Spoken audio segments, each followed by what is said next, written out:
About 10 years ago, a mysterious gate suddenly appeared in the world. Inside this gate, there were various kinds of monsters called magic beasts. These monsters were immune to ordinary military weapons, so the military handed over the fight against the monsters to humans who awakened the power within their bodies. Humans with this power were called hunters. Hunters also had different levels of power depending on how much magical energy was in their bodies. The highest level hunters were S-ranked, and the weakest were E-ranked. And once these hunters awakened and measured their power, no matter how hard they tried, they couldn't increase their power anymore. 3 years ago, on a small island, hunters launched a massive attack against the monsters that had emerged due to a gate break. In this attack, the difference in power between low-rank and high-rank hunters was clearly evident. This caused low-rank hunters to rely on or seek protection from high-rank hunters. In the present day, there is a man named Sung Jin-woo who is one of the E-rank hunters. As the lowest-ranked hunter, he was even nicknamed the weakest hunter and was only allowed to enter gates that were considered not too dangerous. Even in low-level gates, Jin-woo often suffered severe injuries, causing people to underestimate him. One day, as Jin-woo was about to enter a D-rank gate, a girl named Juhee looked very worried. As a healer, Juhee advised him against going because Jin-woo was injured. Despite this, Jin-woo still participated in the raid, even though the risk didn't match the reward. A man named Song led the raid this time. After getting to know each other, they started entering the gate to eliminate monsters and collect materials. When facing a monster, Jin-woo's weapon suddenly broke and he was stabbed all over his body. Juhee, who was nearby, quickly healed his arms and legs with great difficulty. Meanwhile, the others continued to fight until all the monsters were defeated. Although the raid went smoothly, the results were not satisfactory. Therefore, when someone found a secret passage, some of them wanted to enter it to get more loot. Even though some hunters objected to this decision, they still continued the exploration because most members, including Jin-woo, had agreed to it.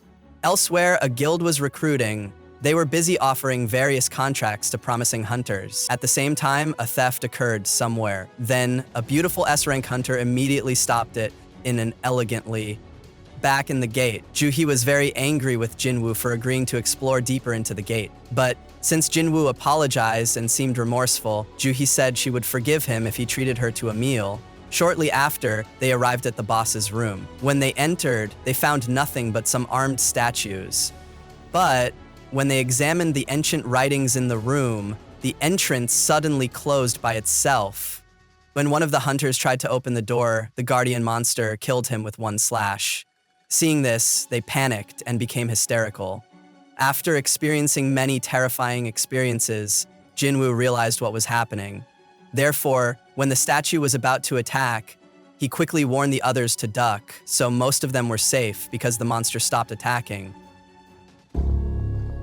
Based on his observations, Song said that the statue was probably A rank or maybe even S rank, and it seemed that the monster could kill them anytime if someone made a mistake. As proof, when one of the hunters tried to escape again, he was killed with just one attack.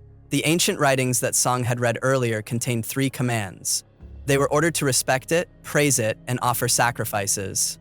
After listening to this, Jin-woo began to understand its meaning. Regarding the first command, he said that everyone should bow their heads to show respect. When everyone bowed their heads, the statue showed a different expression, but it also didn't attack again. However, its commands were not over yet. The statue suddenly woke up and walked towards them, as if waiting to be praised. One of the hunters tried to praise it, but the statue didn't stop moving and ended up stepping on him. After witnessing that, the other hunters ran around aimlessly because the other statues also started attacking. Jin-woo realized they had to take shelter near the statue holding the instrument. However, because he had gotten too close to the wrong statue, Jin-woo was attacked and nearly killed by the divine statue. After the second command was carried out, all the statues returned to their original positions. However, the previous attack had injured Jin-woo and he had lost one of his legs. Seeing this, Juhee tried to heal him with magic, but it seemed there wasn't enough time. Shortly after, an altar suddenly appeared in the middle of them, which was a sign that one of them had to be sacrificed, according to the third command. As a leader, Song admitted that he had made a wrong decision, therefore he would take responsibility and sacrifice himself as an offering. But when he was on the altar, nothing happened. To find out the reason, Jin-woo asked the others to help him get closer to the altar. After that, a fire lit up based on the number of people in the circle. It seemed that Jin-woo still didn't understand the meaning of this situation. The fact was they couldn't stay there any longer because it could cause the gate to collapse and allow the monsters to escape from inside the gate. In other place, Jin-woo's younger sister, Sung Jin-woo, was visiting their mother who was hospitalized. She was cheerfully accompanying her mother even though her condition hadn't improved. Meanwhile, inside the dungeon, the gate had opened after they all stood on the altar. The hunters were required to stare at the statue so that it wouldn't approach them. However, due to fear, one by one they chose to leave without caring about the safety of others. When only 3 people remained, Jin-woo told Song to take Jui out, so Jin-woo was the only one left. At that moment, Jin-woo was beaten badly by the statues and ended up in a terrible state. And at the moment of the final attack, a mysterious notification appeared, stating that he met the requirements to become a player, and Sung Jin-woo accepted the offer.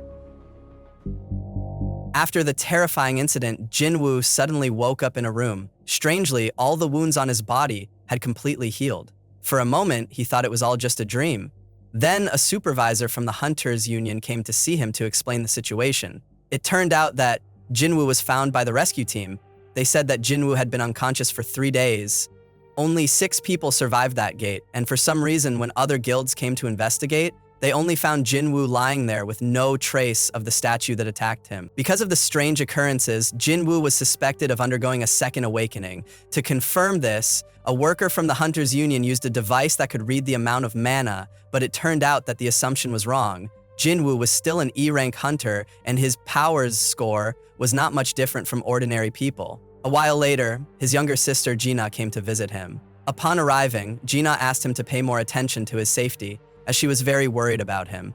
She even threatened him that if something happened again, she would quit school and start working so that her brother could stop being a hunter. After listening to his sister's warning, Jin-woo wanted to make sure if his sister could see the information panel in front of his eyes. After finding out that only he could see it, Jin-woo tried to find out more about it. The notification panel gave him daily quests such as push-ups, sit-ups, squats, and running. But Jin-woo chose to ignore these notifications. Suddenly, he was forced to move to the penalty zone. In this place, he had to survive for several hours from giant monsters that were after him. Because he wasn't in his room, his nurse panicked and was confused. Meanwhile, he was desperately trying to escape from the ferocious monsters. Then, after the penalty duration was over, he was immediately returned to his little room. Elsewhere, a new gate appeared, and Juhee was asked to join the raid. In addition, she was also informed that Jin-woo had reportedly regained consciousness. Although she was still traumatized, upon hearing the news, Juhee was grateful that Jin-woo was okay, but it seemed that she couldn't visit him yet because Jin-woo seemed to be busy training his physical strength. After completing several daily quests, Jin-woo turned out to get points that could increase his ability stats. Besides that, he also often got rewards in the form of items or keys to enter instant gates. Jin-woo intended to use the key to enter the gate. Before leaving, he took the time to visit his mother, who was suffering from eternal sleep. After that, Jin-woo used the key to enter the instant gate. When a monster approached him, Jin-woo could defeat it smoothly, but as he entered deeper into the dungeon, the monsters he encountered were also stronger and very difficult to defeat. After defeating a pack of goblins, Jin-woo faced a powerful monster called a steel-fanged lichen. While dodging its attacks, he felt his body becoming lighter. In addition, his physical attacks had also increased so he could knock his opponent back. But physical attacks alone were not strong enough to defeat it. He needed a weapon to defeat it more easily. At that moment, Jin-woo remembered his inventory system. Somehow, he managed to take out a weapon from his inventory. With that, he was able to defeat the lichens one by one, even making them flee in fear, giving him time to rest. By defeating several monsters, Jin-woo managed to slightly level up. Although it was only a small increase, all his wounds healed immediately upon leveling up. Additionally, some of his stats also increased. After that, Jin-woo checked the lichen that he had defeated to take its magic stone. Surprisingly, the wolves didn't drop any magic stones, but they yielded various useful items. A while later, a group of monsters surrounded him again. In this situation, Jin-woo immediately braced himself to finish off all the monsters. As much as possible, he continued to fight even until his weapon was broken. At that moment, Jin-woo had obtained an item to teleport out of the gate to end the raid. However, he chose to continue as there was no guarantee he could get such an opportunity again. On the other hand, there was a gate break because the hunters had not finished dealing with it. This caused monsters to escape and threaten the nearby city. Therefore, Juhi was asked to help because they were lacking healers. Meanwhile, Jin-woo, who was surrounded by monsters, had started to get used to fighting them. The higher level he reached, the easier it was for him to defeat monsters that were previously difficult to defeat.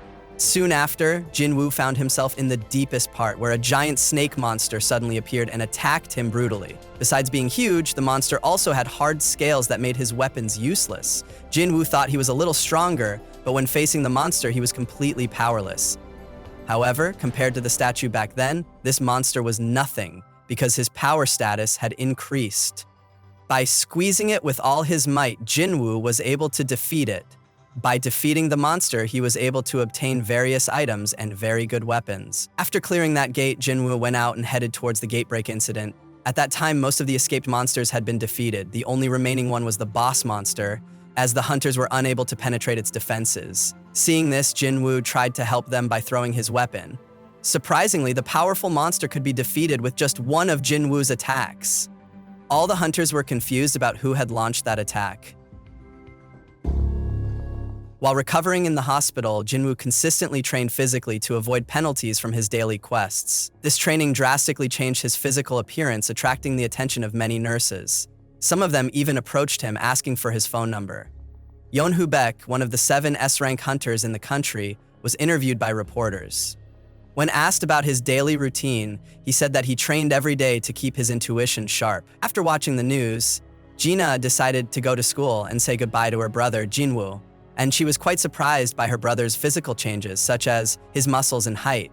But she thought it might be because her brother was always training physically.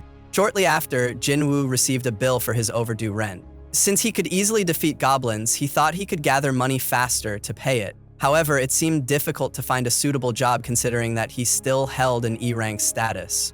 Besides, he also didn't want others to know about his strength, as it could attract unwanted attention. After searching for a while, he found a good job with a big reward. He intended to join a raid with Dong-suk and Jun's group, who were C-rank hunters. However, because Jin-woo was an E-rank, he was not asked to fight, but was only given the task of carrying supplies. Besides Jin-woo, another rookie hunter named Jin-ho was asked to join their party. Although he was still a new hunter, Jin-ho seemed to have expensive armor and equipment. Even though most of them were already C-rank, Jin-woo felt that this raid was too reckless for not inviting a healer. After signing all the contracts, they prepared to enter the gate. Once inside, they didn't find any monsters or rocks that lit the way. Therefore, one of them had to create light so that no one got lost. Then, in the middle of their journey, Jin-woo realized something was approaching. It turned out to be an insect-type monster that was hiding above them. Dong-suk used a provocation skill to lure the monsters to one spot. Then the others helped him from behind, preparing a powerful final attack. Seeing how well they worked together, Jin-woo thought that might be why they didn't need a healer. But something felt suspicious to Jin-woo. He started to wonder where the people who were usually asked to fill up their party's numbers went. Then, when they found a large number of magic stones, they began to show their true intentions, blatantly trapping Jin-woo and Jin-ho in the boss's lair so they would have more time to mine. Jin-ho started to panic as they were trapped in the boss's lair. Especially after the ruins blocked the exit, the sound awakened the giant spider monster from its sleep. Jin-woo started to remember Song's words about the suspicious party that always lost its supporting party members. And he began to realize the reason this party didn't bring a healer was to avoid hindering their evil actions. And facing the giant spider, Jin-woo prepared to fight the very strong-looking monster. Dong-suk thought that an E-rank and an inexperienced D-rank couldn't possibly defeat the boss. After the spider devoured them and fell back asleep, Dong-suk planned to enter again to collect the monocrystals. Besides that, they also targeted Jin-ho's equipment because it was very expensive. Meanwhile, in the boss's lair, Jin-ho forbade Jin-woo from acting alone. According to him, to defeat a C-rank boss, one usually needed to have the strength of a B-rank or higher. Although he agreed with his words, Jin-woo, who had reached level 18, didn't feel pressured when facing it. He thought there was no harm in trying to fight the boss to see his progress. While Jin-woo was fighting, Jin-ho couldn't believe how he could move like that against the boss. Seeing him, Jin-ho thought Jin-woo was a fake registrant who had intentionally registered as an E-rank hunter. But even though Jin-woo had used all his strength, the spider's defense was too hard and his attacks had no effect at all. It seemed that he had to attack its weak point using a dagger with a special effect, but even after attacking it multiple times, the monster's defense still couldn't be penetrated. Jin-woo even got hit by the monster's attack because his movements started to slow down, but thanks to his full recovery skill, he could quickly get back up and managed to attack its weak point. Thus, the dungeon boss was successfully defeated. Shortly after, Dong-suk and his party members returned to the boss's lair. Shocked to find the boss already defeated, Dong-suk thought Jin-ho had defeated it because it was impossible for an E-rank to do so. Then, Dong-suk threatened Jin-ho to kill Jin-woo, otherwise they would kill Jin-ho. But instead of following their demands, Jin-ho chose to side with Jin-woo. Dong-suk then immediately ordered his subordinates to kill them both. At the same time, Jin-woo received an emergency quest in which the system forced him to kill all his enemies. Because he was focusing on the quest, Jin-woo didn't have time to avoid his enemies, and he was hit by a pretty strong attack, making his enemies think he was dead. After a while, Jin-woo made up his mind to complete the quest. Although he initially didn't want to kill anyone, considering this was a place filled with violence, Jin-woo had no choice but to finish them all. When Jin-woo attacked, his enemies were completely unaware. One by one, they died with just one slash. His movement speed had increased dramatically. At this point, he was far stronger than when he fought the boss.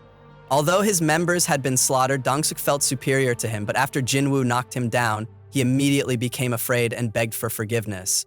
But because Dong-suk had tried to kill him 3 times, Jin-woo didn't forgive him and finished him off.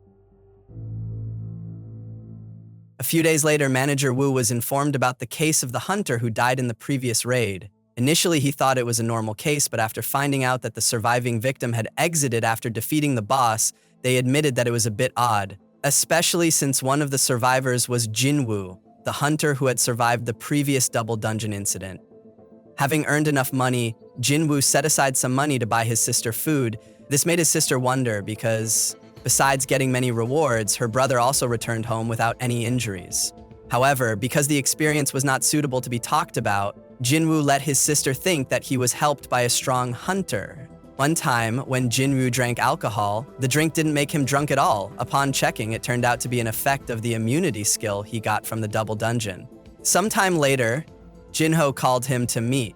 The reason Jin-ho met him was to form a raid team and do 19 raids. All of this was needed to meet the requirements to become a guild master.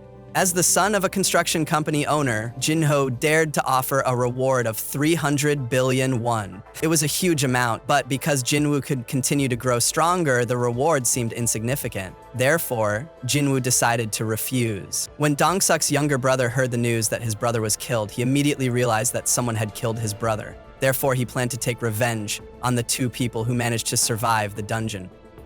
Sometime later, Jin-woo and his younger sister were exercising. After exercising beyond his daily quest, Jin-woo received a key as a reward to enter the demon's castle.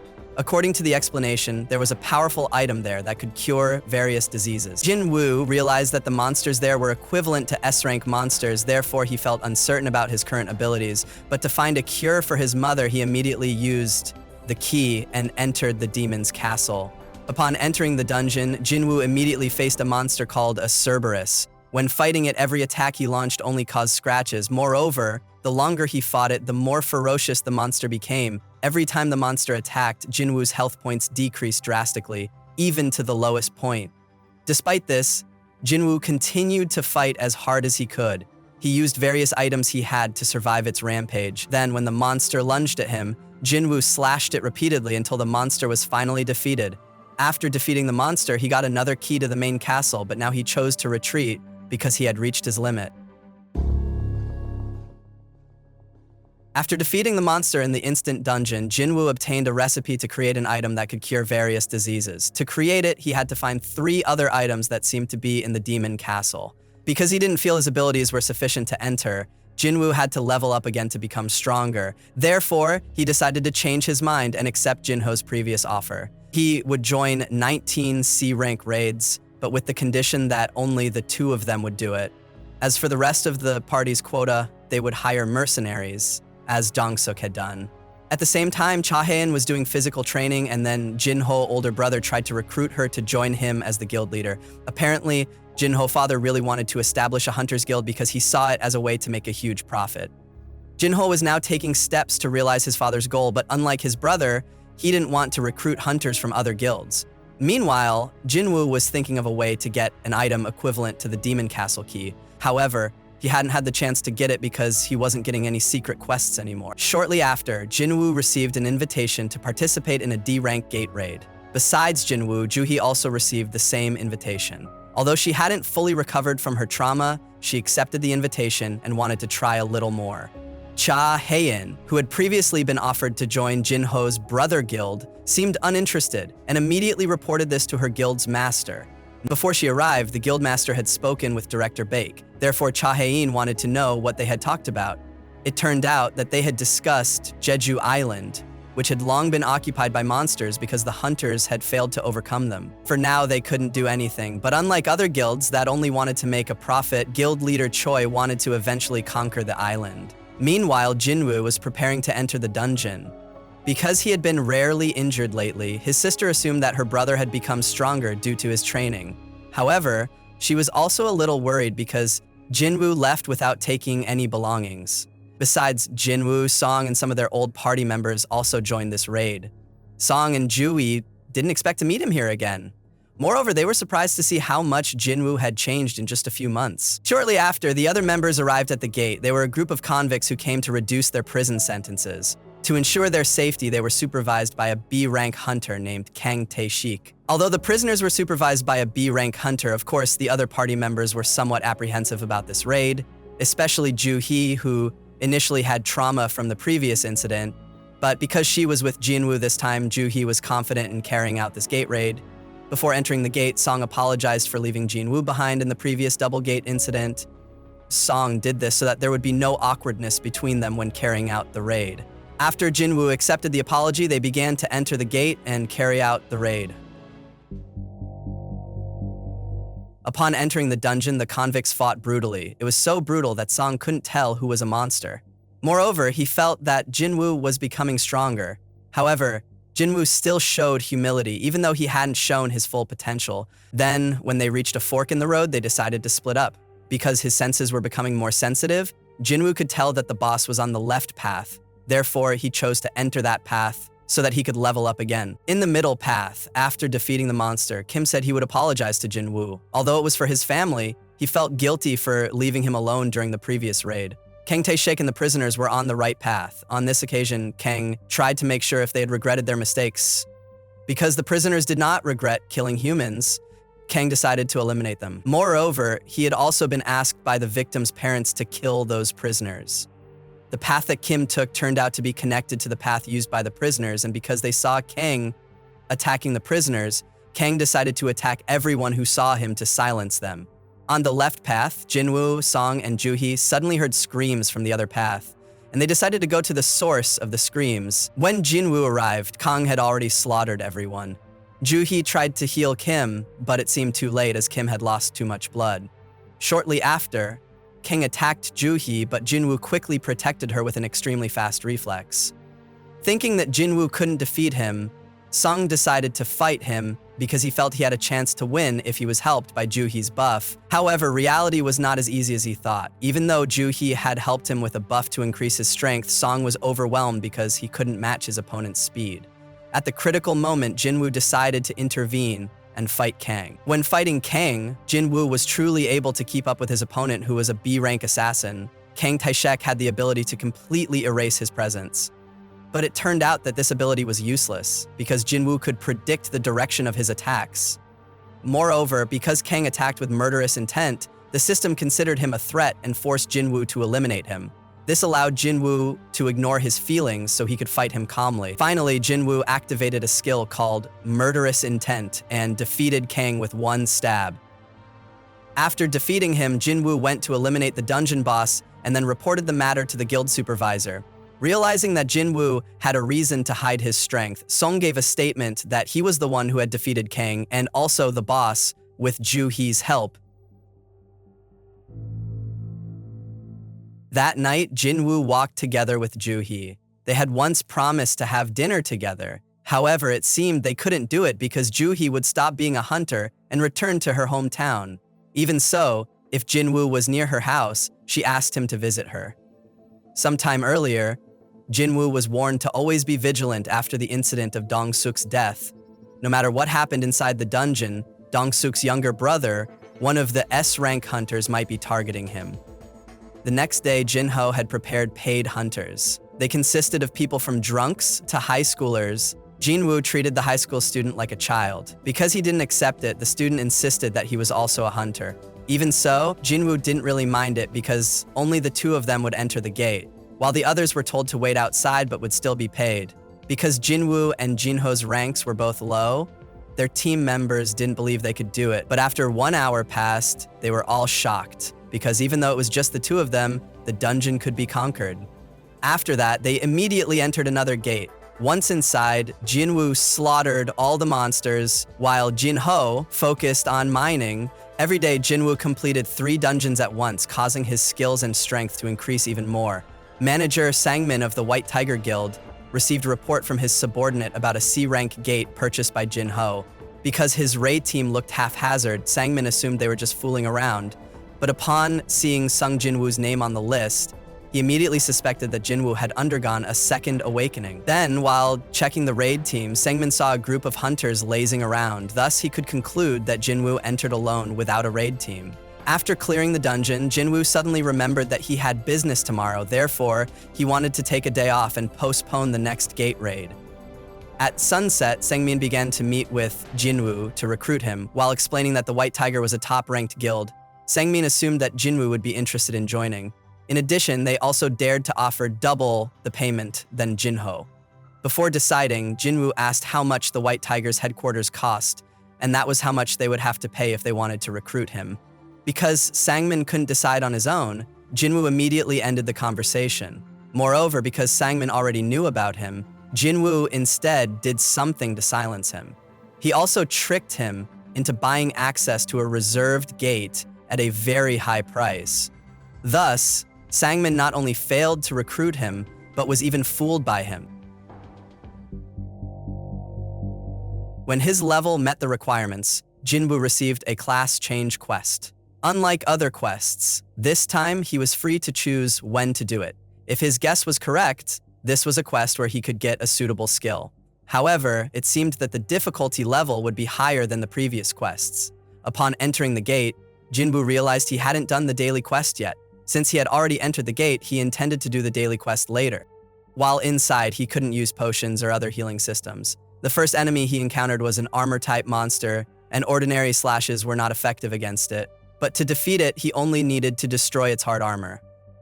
Fighting continuously made Jin-woo exhausted. He couldn't rest because enemies kept appearing. Besides armory monsters, this time he was attacked by assassin and mage types. They had troublesome skills like camouflage and light attack magic. Despite his difficult condition, Jin-woo had to defeat them quickly because his body was getting increasingly tired. At the same time, top-ranked hunters were preparing for a massive raid. They planned to go to Jeju Island and observe the strength of the enemy forces they had not yet conquered. After defeating the enemies and preparing his equipment, Jin-woo entered the next stage. Then, upon entering a door, he faced a knight commander named Igris. Upon seeing him, Jin-woo felt tremendous pressure, indicating that his enemy was powerful, unlike any he had faced before. Then, when Igris showed his power, his attack was able to split a pillar like a twig. Although their speed was the same, Jin-woo had no chance to attack because his enemy had destructive power and strong defense. To inflict damage into the armor, Jin-woo would try to fight him with his bare hands. It turned out that his opponent did the same and discarded his weapon due to his chivalrous attitude. He wanted to serve Jin-woo in a bare-handed strength contest. Igris seemed superior to him, making Jin-woo struggle. Because he couldn't match his strength, Jin-woo would fight with a speed enhancement skill. He continued to attack in succession, even though his opponent was able to withstand all his blows. Then, when Jin-woo kicked him in the neck, Igris became more aggressive than before. Jin-woo was thrown and slammed around until he was helpless. Then, when Igris thought his opponent had given up, Jin-woo took advantage of that moment of carelessness to counterattack and target his weak point. This is how Igris was defeated. Jin-woo received various rewards ranging from gold and S-rank items. Although Igris had been defeated, the quest still continued. This time, Jin-woo had to fight armored troops that kept appearing from all directions. What happened next was beyond his expectations. Jin-woo couldn't use camouflage or murderous intent skills because there was a mage who could neutralize them. Feeling unable to win, Jin-woo intended to retreat with the teleportation stone. Unfortunately, he was unable to use it and ended up surrounded by enemy troops. With his health points dwindling, it was impossible for Jin-woo to survive. But it seemed that luck was still on his side, because today he hadn't completed the daily quest. He was suddenly forced to move to the penalty zone right before the enemy finished him off. Thanks to this, Jin-woo was able to survive and had plenty of time. Inside the penalty zone, he could wait until he recovered on his own, or restore his health points by leveling up. Meanwhile, Jin-ya was still waiting for her brother's return. She hoped he would come home soon because tomorrow there was a schedule for a parent-teacher meeting. After defeating the monsters in the penalty zone, Jin-woo's health points began to fully recover. Since he had a lot of time left, he took this opportunity to make many preparations. Then, after the items and stronger equipment were ready, he immediately returned to the previous dungeon. Using the new weapon, Jin-woo could fight more efficiently. Unlike fighting with his bare hands, this time he could easily defeat his enemies with just a slash. But no matter how many monsters were defeated, their numbers did not decrease at all. On seeing the knights appearing through the gate, Jin-woo realized that a mage monster was casting a summoning spell. Therefore, he had to focus on targeting the mages so that the knights would die on their own and the summoning gate would close. Jin-woo began targeting the mages, and one by one he defeated them. Then suddenly, several mages performed a resurrection spell simultaneously. They summoned golem monsters using the armor of the dead knights. Jin-woo, seeing this, immediately defeated the last of the mages to stop the summoning spell. After that, Jin-woo fought the giant golem with a battle of strength. And of course, Jin-woo succeeded in destroying the golem. With the defeat of the mages and golem monsters, Jin-woo successfully completed the quest and was entitled to a new class or job. But it turned out that the new class recommended by the system for him was Necromancer. Necromancer is a class that has the skill to resurrect the undead to become his warriors. Jin-woo was initially hesitant to accept the class because it did not match the strength stats he had been increasing. But because it turned out that the class was a hidden class, he finally decided to take the class. Jin-woo began trying out his new class as a necromancer by attempting to resurrect the armored knights and mages he had defeated earlier and turn them into a shadow army. Then he tried something even crazier, which was to resurrect the red knight Igris. But it seemed that after 2 attempts, Jin-woo still couldn't resurrect him. During the last attempt, Jin-woo spoke to Igris to leave the empty king seat and just serve him. And finally, he was able to resurrect Igris and make him one of his shadow army. With this, Sung Jin-woo continued his journey as a hunter with his shadow army.